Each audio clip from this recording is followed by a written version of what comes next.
Hello there, and as usual, I'm Aaron from Let's Stand Gamers, and welcome. So today we're taking a look at another fantastic ship from the Steam Workshop. Now, this is the Halberd-class destroyer by Mr. Evan.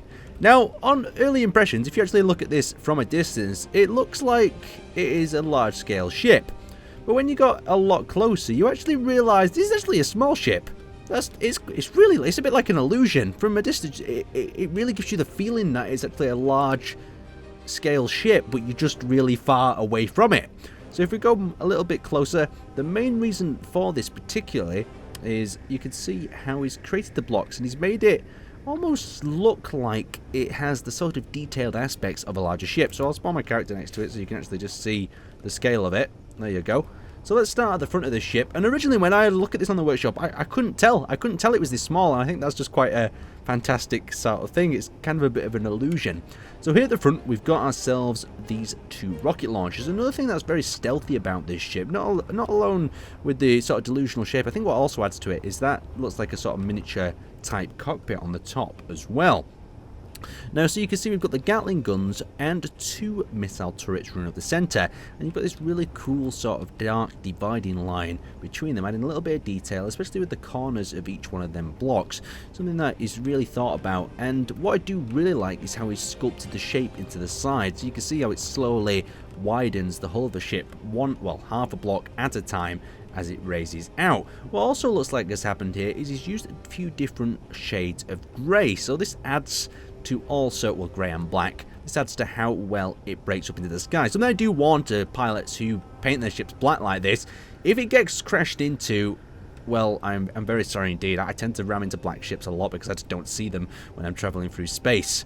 I mean, good camouflage points, but still. So as we come underneath here, you can see we've got some more detailed and ribbon section. Just notice how many interior type lights is used as well.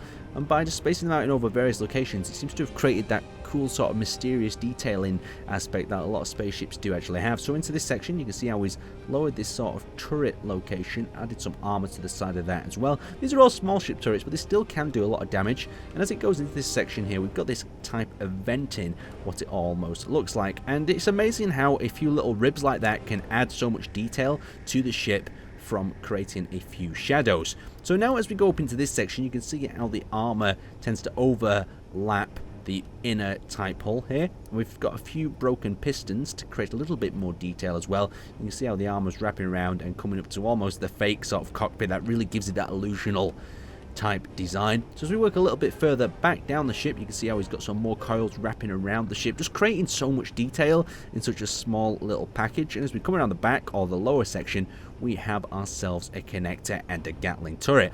A few piston heads to just distract you within the design itself. And as we work up here, we've got this sort of wing, sort of fin type design. Not really great for cutting through space because there's not much resistance up there, but really nice if you decide to come down to a planet. So as we go up to the back here, we've got another Gatling and a rocket turret to fend off any nasty fighters.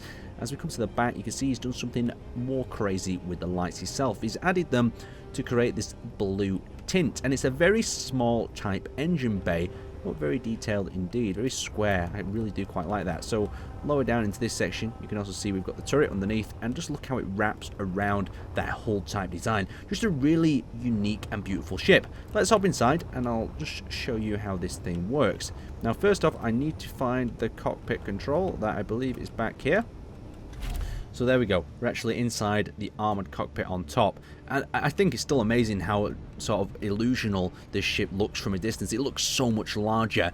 But as we pilot this thing, we've got a very nimble, very agile, large type fighter. Something you don't see too much of. A small ship design being used for a large ship. Just look how sort of movement we got. Let's have a look at the acceleration. So we're slowing down. We've not got great acceleration just due to the thrusters, but it still looks really beautiful. We've got the rockets, of course, coming out the top into the centre.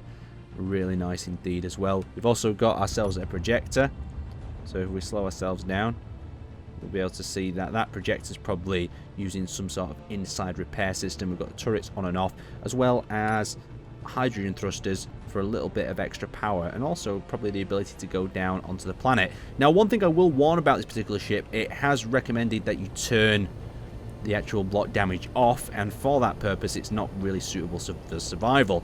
But apart from that, it is a really nice design. I definitely recommend you check this out and just find out how nimble it is for yourself. It is a really cool ship, and I might well, I think I'm definitely going to have to use this in a dogfight in the future. Maybe put one against each other and just see how it responds. Anyway, thank you for watching. Have a look at the link in the description, and I'll see you next time.